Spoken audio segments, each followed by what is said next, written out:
Okay, artists, today I'm going to teach you how to draw a cupcake. And we're going to start with our paper vertical. That way we have a little bit more room for our background. And the first thing that we're going to do is we're going to start with the base of the cupcake. We're going to start with the little cup, or I guess little paper wrapper that the cupcake usually comes in. So we're going to start with a real simple zigzag line.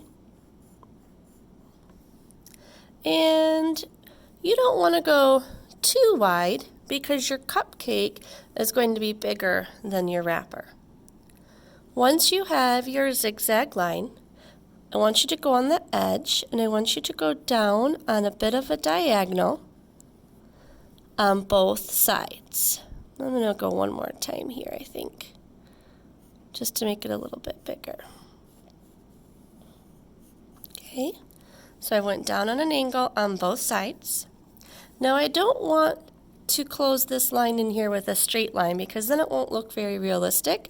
Because I'm making my cupcake look realistic, I want to try to make my line have a bit of a curve. And when our line has a bit of a curve, that's going to make it look a little bit more realistic. So now that I have the base of the cupcake, or the paper that it would come in, I'm going to go on the bottom of each of these diagonal lines, and I'm going to draw those lines straight down to the edge. And you'll see that I'm not just going straight up and down. They're kind of working on an angle, just like the sides of the muffin paper or the cupcake paper. Once you have the base of your cupcake, the rest is actually really easy. First, you're going to want to decide where your cupcake and your frosting start and end. Usually you can see part of your cupcake before your frosting.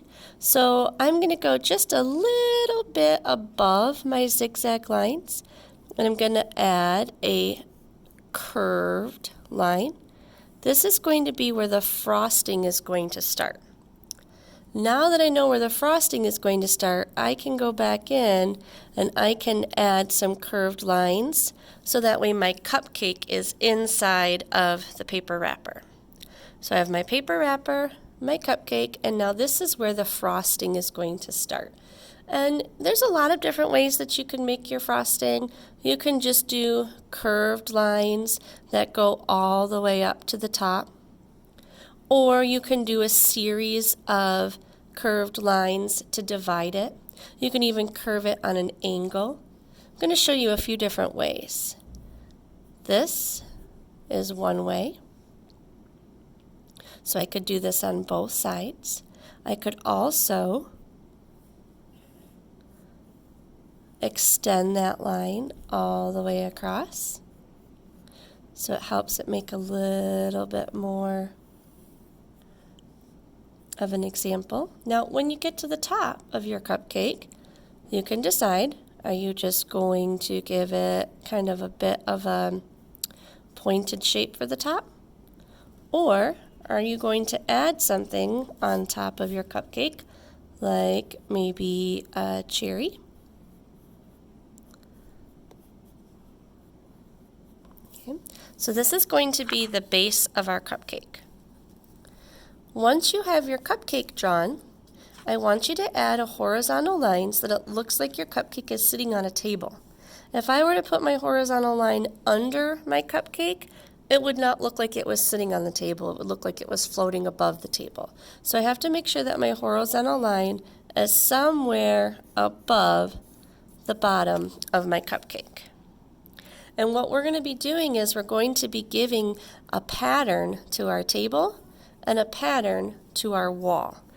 So when you're done with your horizontal line, you're going to think about, what should my table look like and what should my wall look like?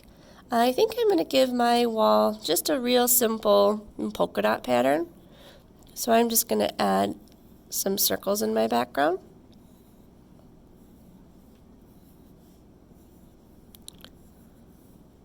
I don't want it to be too busy because I don't want it to take away from my cupcake much.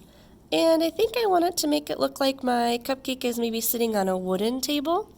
So I'm going to just add some more horizontal lines.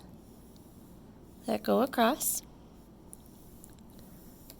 And to make this look like it's sitting on a wooden table, I think I'm going to add just a few horizontal line segments with some vertical lines, so I can make this look like it's a wooden table. I can even add some things to make it look like it's wood. Maybe even some wood grain.